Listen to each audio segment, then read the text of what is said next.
2 major wildfires and several flash floods in the Colorado Springs area since 2012.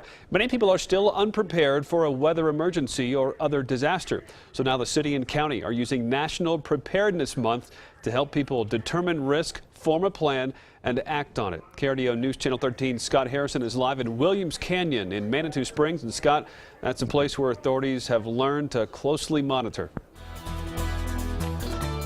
Well, Bart, this is where a major flood mitigation project was done to prevent the kind of damage that we saw after the Waldo Canyon fire. But even after all of this, many people still are unprepared for the next disaster. Nino Burnett just moved to the Springs area a year ago.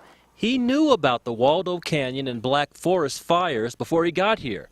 And yet, I don't think I'm very prepared for too much of anything down here in Colorado. It's just 1 minute it's one weather and the next it's another, and you're like, you don't really know what to be prepared for at times.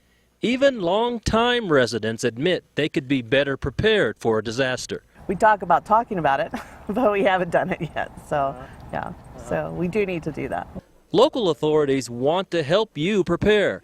El Paso County Commissioners this week passed an updated emergency plan to that effect and to be more ready themselves. Absolutely, and the most important aspect of that is knowing who the other people are in these other agencies.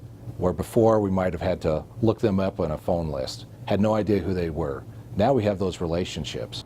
El Paso County is updating its emergency plan for the first time since 2009. Authorities say the disasters we've had since then has made the need for having an effective plan clear. As a result, they intend to update their plan every 2 years.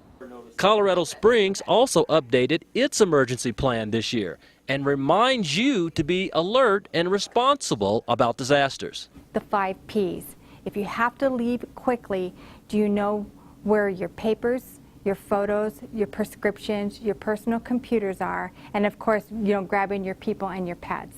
Updating community and personal plans makes us safer and makes people like Nino Burnett feel better about moving here.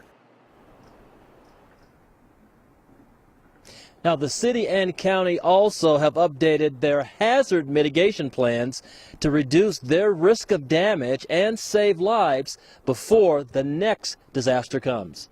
We're live in Williams Canyon in Manitou Springs. Scott Harrison, KRDO News Channel 13.